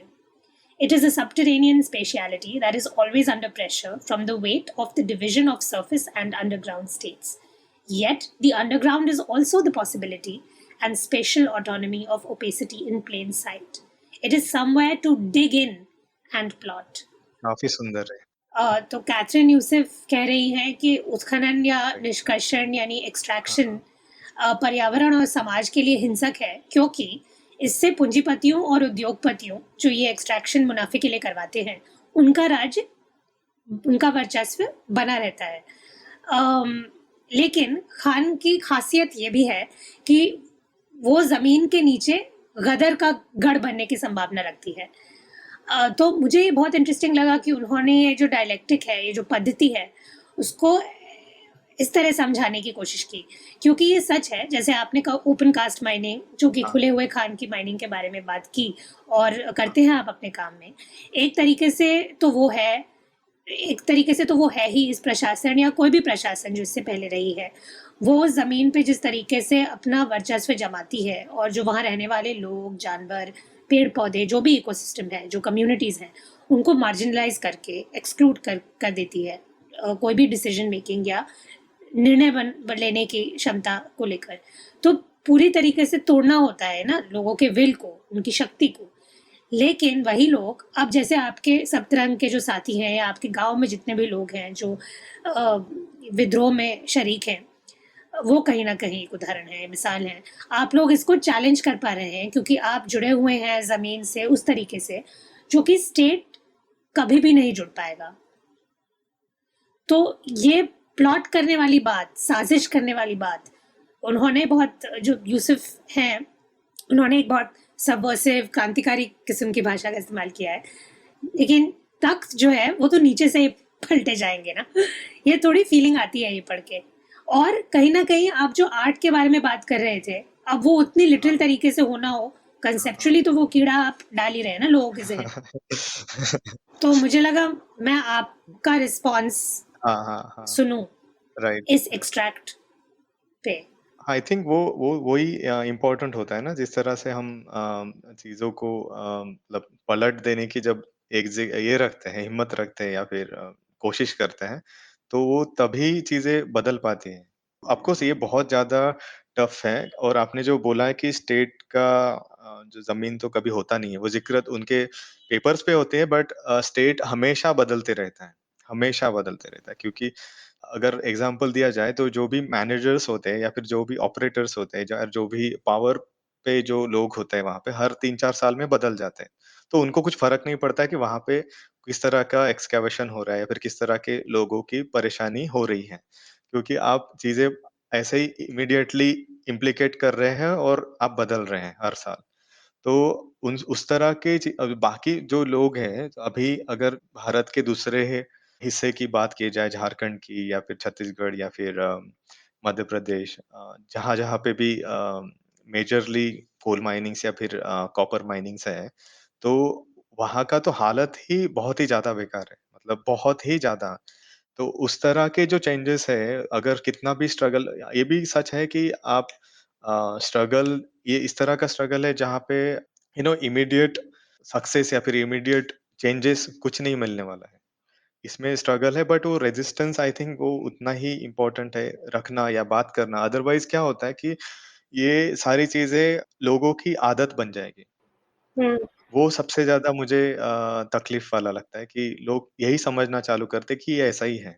हम्म। हम्म। जैसे मेरे गाँव में अगर मैं देखूँ तो कई सारे लोगों को पता भी नहीं होता है कि उसके उनके राइट्स क्या हैं।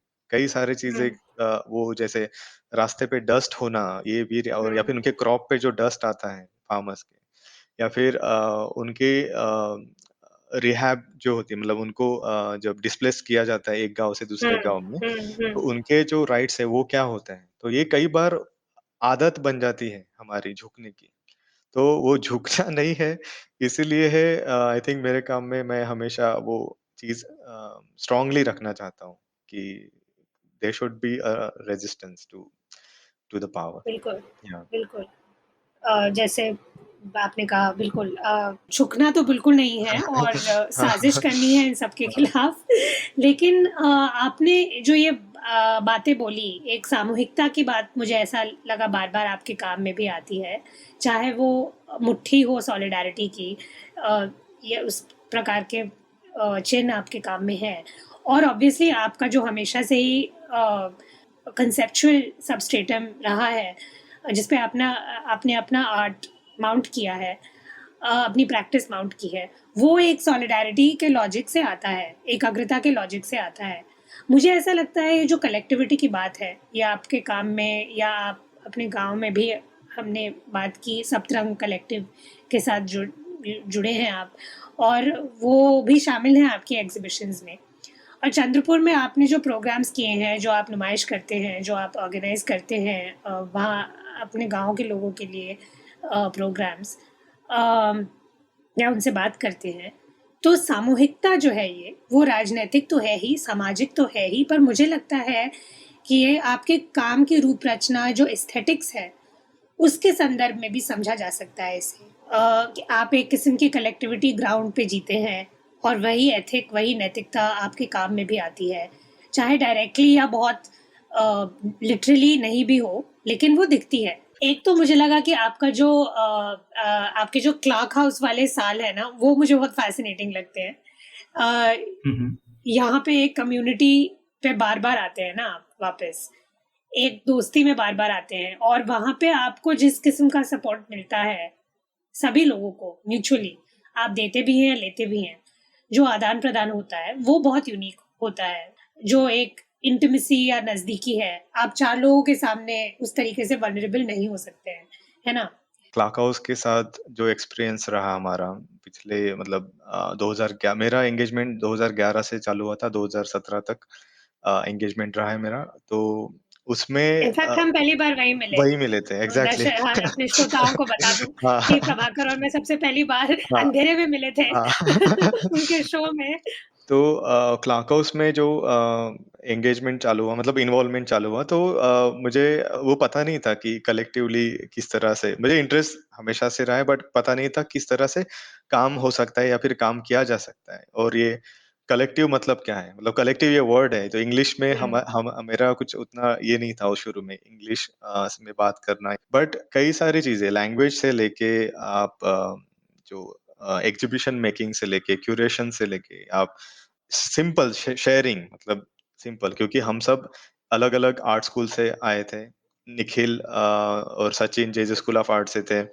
योगेश, अमोल, पूनम ये रचना संसद मुंबई से थे। मैं रूपाली बड़ौदा से अपना मास्टर्स फिनिश करके आए थे मुंबई में। और तो उस तरह से एक अलग-अलग स्कूल का तो एक्सपीरियंस था मतलब अलग-अलग जगह पे पढ़ने का। साथ ही साथ कुछ-कुछ मतलब एक यंग एनर्जी का भी एक माहौल क्रिएट हुआ था वहाँ पे। तो 2011 में सब नए थे, नए एंगेजमेंट वो बातें चल रही है, ऐसा चल रहा है, किसी को कुछ काम नहीं है उतना ज़्यादा बट करना है कुछ मतलब कुछ तो चेंज करना है। जैसे फिर क्लाक हाउस में जिस तरह के एग्ज़िबिशन्स होते थे, वो भी काफ़ी अनकन्वेंशनल होते थे। क्लाक हाउस एक तरह का फाउंडेशन रहा है हमारे लिए।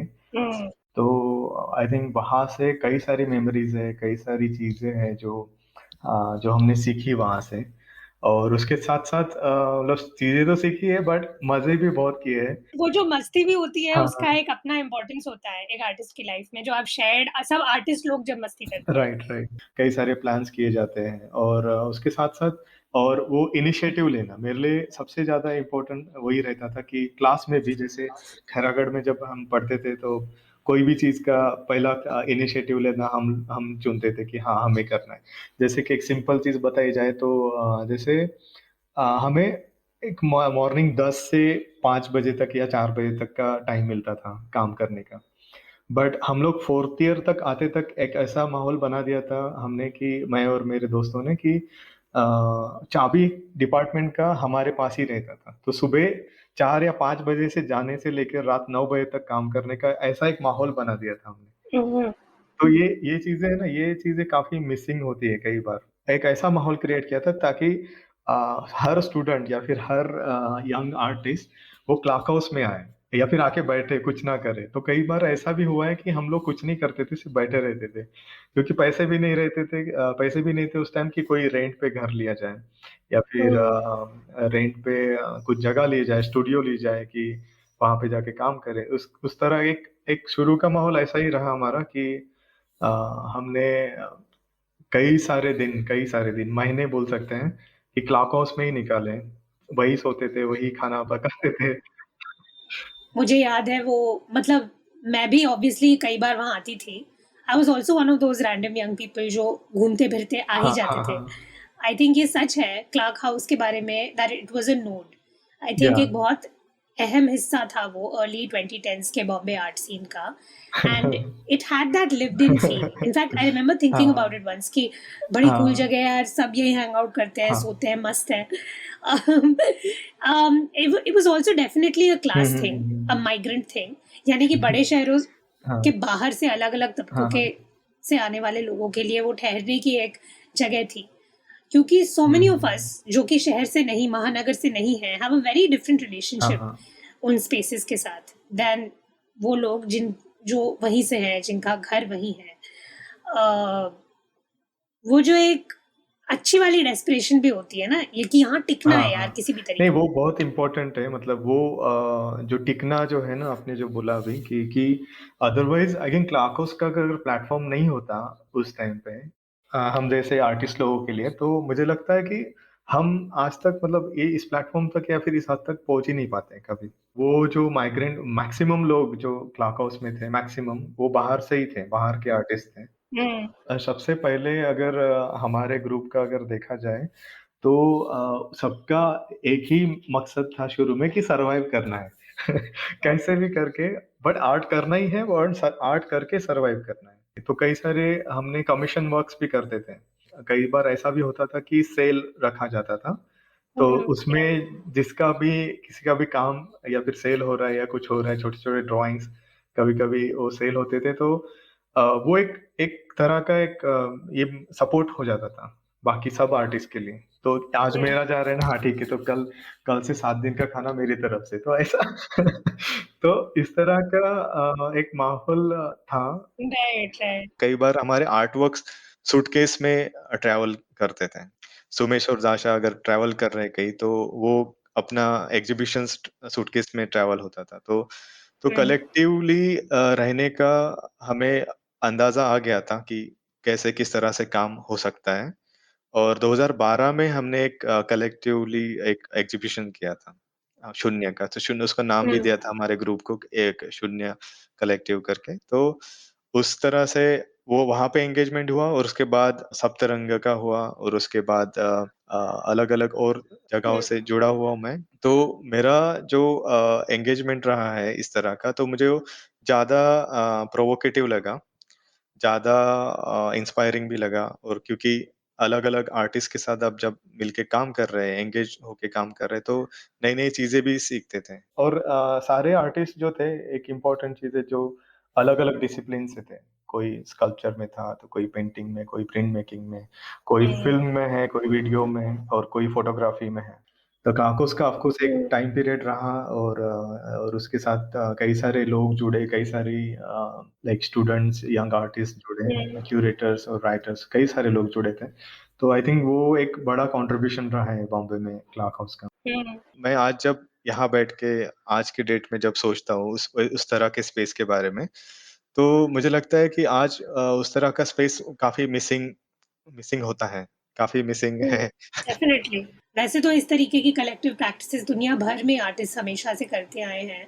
अगर हम देखें तो जिस तरह की इकोनॉमी में हम अब रह रहे हैं, बहुत प्रिकेरियस, गिग बेस्ड, अनिश्चित एकदम। लोग मतलब लिटरली एक-एक जॉब पे जी रहे हैं। उस टाइप का काम एक तर्क बराबर। बन चुका है ना हमारे जीवन का। 10 साल पहले कुछ कम था, आई थिंक 10 साल पहले एक स्वीट स्पॉट था, जब इतना बुरा नहीं था पर अग्रसर था उस मार्ग पे।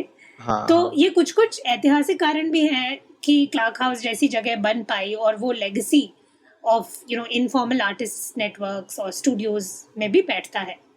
कहीं ना कहीं ये जो लोन जीनियस वाली बात रहती है आर्ट की दुनिया में, उसको भी चुनौती देता है ये, क्योंकि हम इंडिविजुअल अकेले आर्टिस्ट की जर्नी को उनके आर्ट स्कूल और उसके बाद की जो नेटवर्क्स और दोस्तियां हैं उसके संदर्भ में अक्सर नहीं समझते हैं।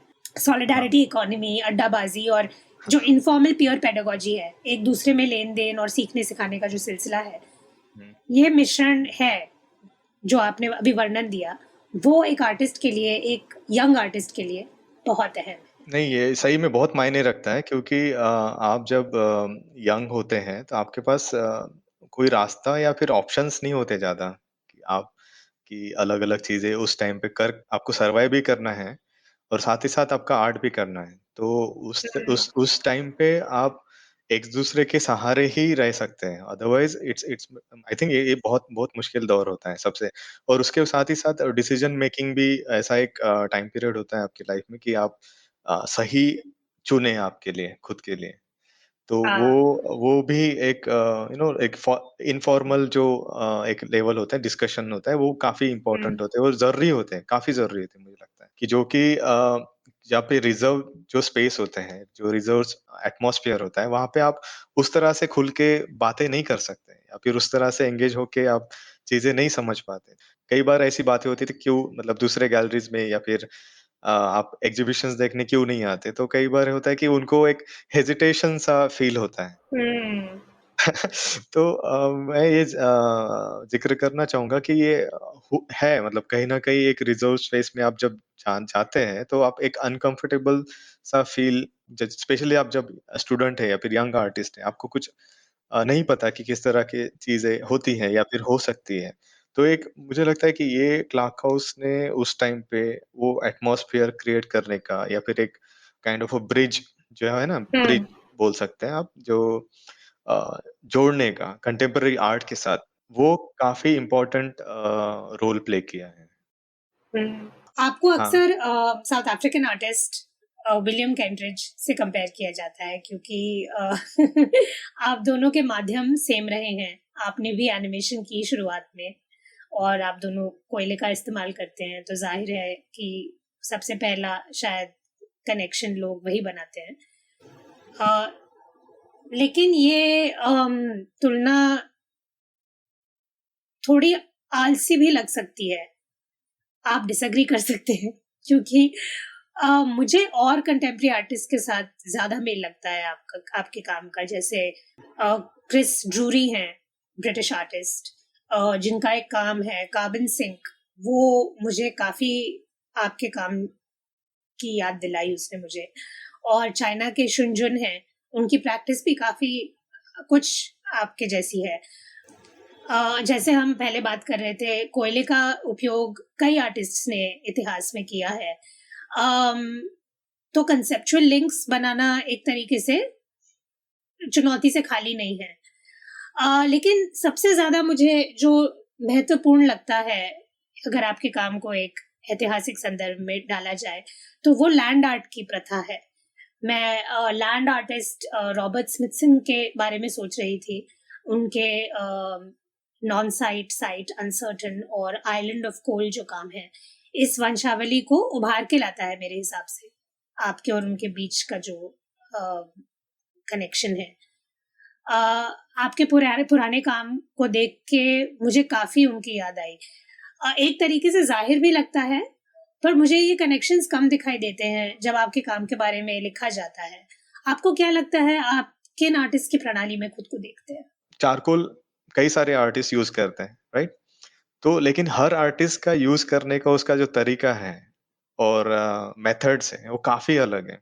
जैसे आपने विलियम केंट्रिज के बारे में बताया, तो विलियम केंट्रिज इनका जो चारकोल यूज़ करने का जो मेथड है, वो काफ़ी यूनिक है, काफ़ी यूनिक है। उन्होंने जिस तरह से जो ओपेरा के लिए जो या फिर प्रोसेशन के लिए उनके जो काम हैं, कई सारे शैडो प्रोजेक्शंस के साथ भी और स्पेशली प्रोजेक्शंस और बुक्स के ऊपर भी उन्होंने कई सारे एनिमेशंस किए हैं।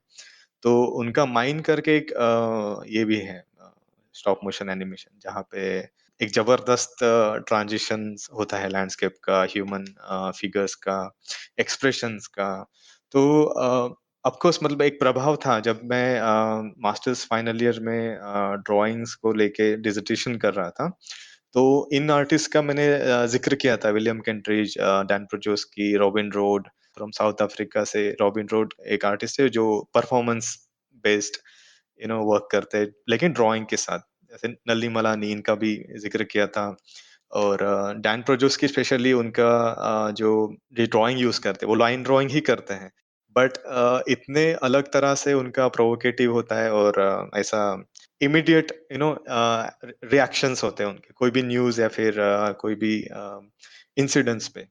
और वो सिंपली लाइन ड्राइंग्स करते हैं, बट बहुत ही ब्यूटीफुल होते हैं। तो उनके और उनके भी लार्ज स्केल वर्क्स हैं काफ़ी। तो इन सारे आर्टिस्ट का मैं ज़िक्र कर रहा था, तो कहीं न कहीं प्रभाव था। मतलब विलियम केंट्रिज, आप एक सर्टेन टाइम पीरियड के मेरे काम को लोग कंपेयर करते हैं।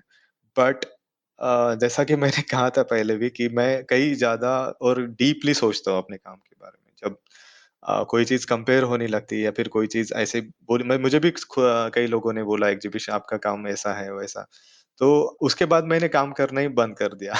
स्टॉप मोशन एनिमेशन ही मतलब बनाया ही नहीं मैंने। मैं सोच रहा थोड़ा हूँ। एक्सट्रीम रिएक्शन प्रभाकर, थोड़ा एक्सट्रीम। हाँ, थोड़ा बहुत इमीडिएट ये नहीं था, बट मैं सोच रहा था क्योंकि मेबी जो मेथड है मैंने जो स्टॉप मोशन एनिमेशन के लिए भी यूज़ किया, वो डिस्ट्रक्टिव मेथड ही है। जैसे पियोत्रो दुमाला करके एक फ़िल्म मेकर हैं, पोलिश फ़िल्म मेकर हैं और आर्टिस्ट, उनका आप एनिमेशन देखिए, वो भी एक अलग तरह का मेथड्स यूज़ करते हैं। तो मैं इन आर्टिस्ट से काफ़ी प्रभावित था कि वो प्लास्टर के ऊपर इंक से कोर-कोर के एनिमेशंस करते हैं। मेरा इमीडिएट बंद करना मतलब ये ऐसा ये नहीं था, बट मैं सोच रहा हूँ, अभी भी सोच रहा हूँ। स्टॉप मोशन एनिमेशन मुझे बहुत अच्छा लगता है और बहुत ही अच्छा लगता है। मैं मेथड्स के बारे में सोच रहा हूँ, मैं कंपैरिज़न के बारे में नहीं सोच रहा हूँ वगैरह। बट आई थिंक कहीं न कहीं आपके ऊपर वो जो आप आर्टिस्ट अच्छे लगते हैं, उनका प्रभाव रहता ही है।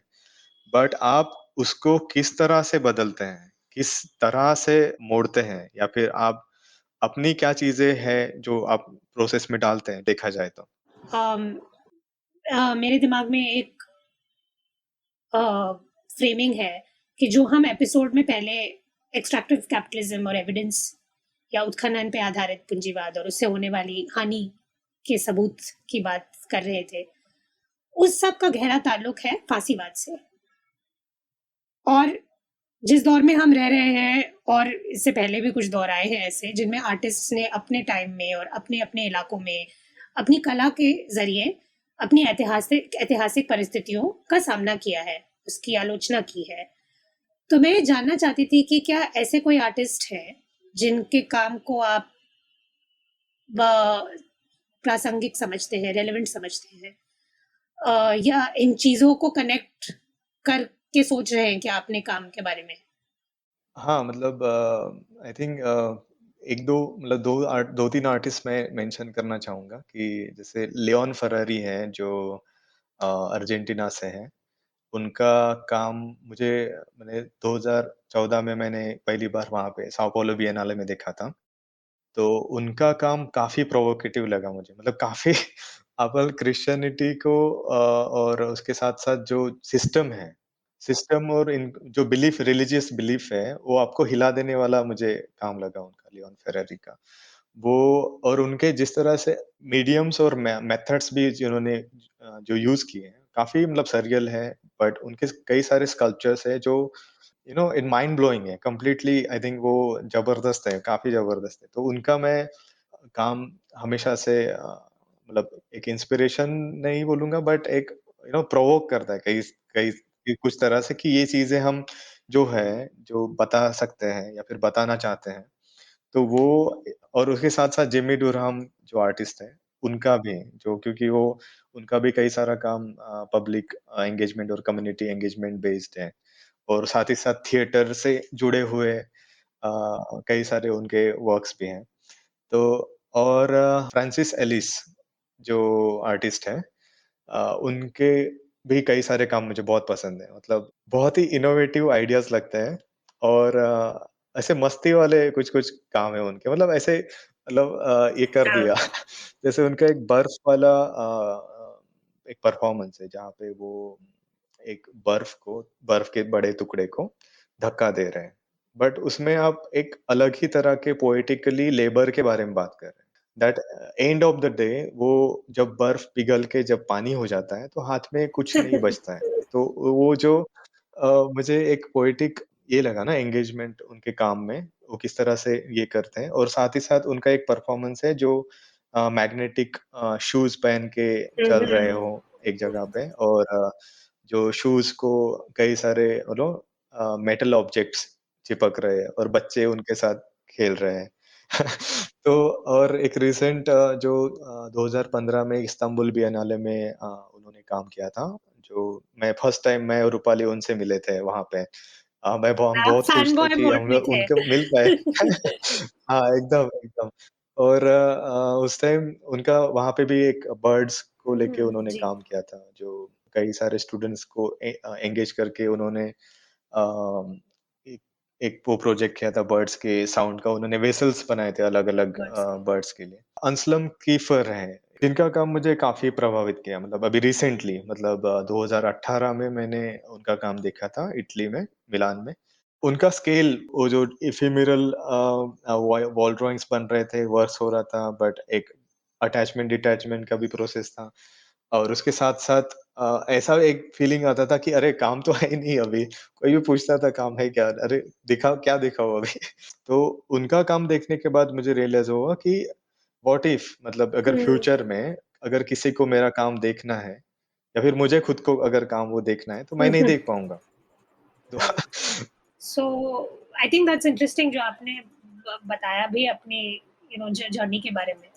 Final question, I am really curious to know कि आप चंद्रपुर में और कुछ ऑर्गेनाइज करने की सोच रहे हैं कुछ बड़े पैमाने पे, या आप कुछ वहाँ पे सेटअप करने के बारे में सोच रहे हैं क्या? हाँ, मतलब ये प्लान तो कई सालों से है कि वहाँ पे एक ऐसे इंस्टीट्यूट बोल सकते हैं या फिर एक सेंटर बोल सकते हैं जहाँ पे इन्फॉर्मेशंस प्रोवाइड की जाए जैसे माइनिंग के बारे में। जैसे मेरे पास कई सारी किताबें भी हैं या फिर फ़ोटोग्राफ्स हैं, डॉक्यूमेंटेशन है, वीडियोज़ का, वॉइस रिकॉर्डिंग का। तो मेरा एक प्लान था कि वहाँ पे एक ऐसा कुछ इंस्टीट्यूशन हो जो एजुकेशनल इंस्टीट्यूट जहाँ जिसके माइनिंग के बारे में और साथ ही साथ मेरे कई सारे कनेक्शंस हैं अलग-अलग जगह पे लोगों से। जी, दुनिया जैसे भर कि में।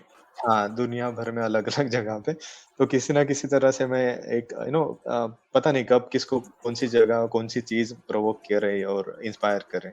और साथ ही साथ ये जो है जो लैंड रिस्टोरेशन का जो बात है, क्योंकि वो बात किया लोकल लेवल पे मैंने, जो हमारे एक मेंबर हैं सप्तरंग ग्रुप के मधुकर जी डांगे, उनका कहना है कि वो बहुत सारा लंबा प्रोसेस होता है। मतलब उसको एक अलग तरह से करके छोड़ नहीं सकते मतलब हमें पूरी ज़िम्मेदारी लेनी पड़ सकती है वो वहाँ की।